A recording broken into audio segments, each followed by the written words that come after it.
We are here with Tom Morello, guitarist and now comic book writer. That's right. I gotta ask you, how did you come up with the inspiration to want to do comics? I've been a big comic book fan since I was a kid and a teen. And then I put comic books down when I picked up the guitar and discovered that I was a huge fan at the time when I was a comic book collector of sort of the fantasy novel and the escapist genre comics, and the same with music. I enjoyed like bands like Dio and Kiss that talked about things that didn't have much to do with my life. Then I discovered bands like The Clash and Public Enemy that had a lot to do with my life, and I put comic books down.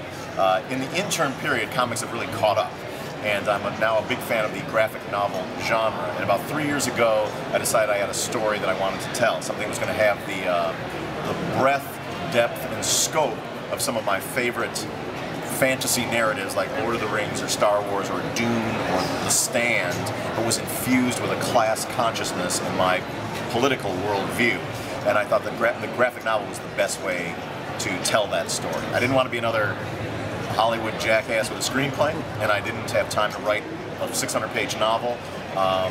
So this is how I did it. I also was intrigued by the possibility of scoring a comic book. So I'm writing original musical score for each issue of the comic, which will be free when you get the comic. I always thought that was a really cool concept, because I always thought when I read comics, music plays so perfectly. You know what I mean? Yeah. And I think it's really awesome. I mean, how did you come up with that idea to do that? Yeah, it was, well, I've done a good deal of music scoring, you know, for the Iron Man movies and a lot of other movies as well. I've done some scoring, but it was I was at an art show about 2.5, 3 years ago called Ashes and Snow, which is beautiful sort of photography, sort of African photography, but in this sort of tilted worldview way. But the art show had a musical score. I thought that was very interesting. I'd never been around something like that. It was very effective. I thought, well, maybe musical score can go beyond film and go into other mediums as well. And so I thought it would be an exciting challenge to do it with a comic book, a graphic novel.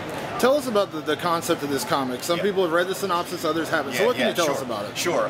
The name of the comic is Orchid, and it's set in a dystopian future where sort of a post Noah's Ark world Part 2, where the seas have risen due to global warming, and the pollution has caused a breakdown of genetic codes.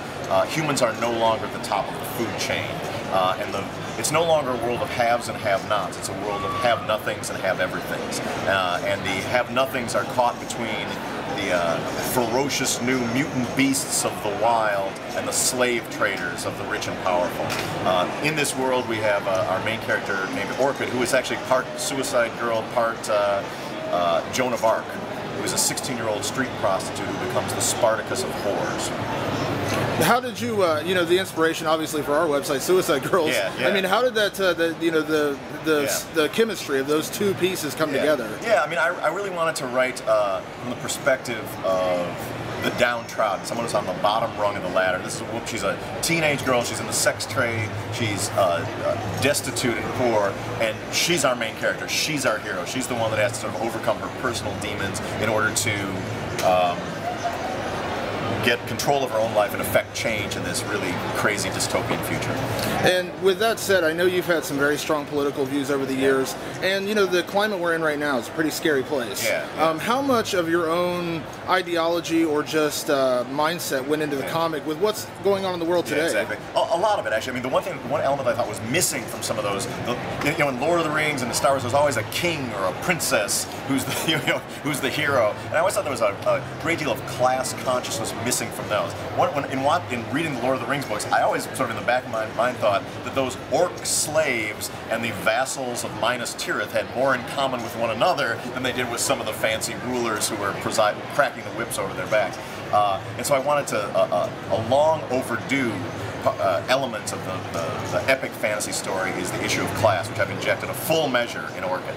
You obviously have so many fans in the music world, and the marketing around this comic, you know, just Morello with a you know, with a picture, kind of, you know, ominous look, and people are wondering how has the music community kind of embraced this so far? Well, I mean, it's just been announced over the course of yesterday was the first official announcement, so we'll see.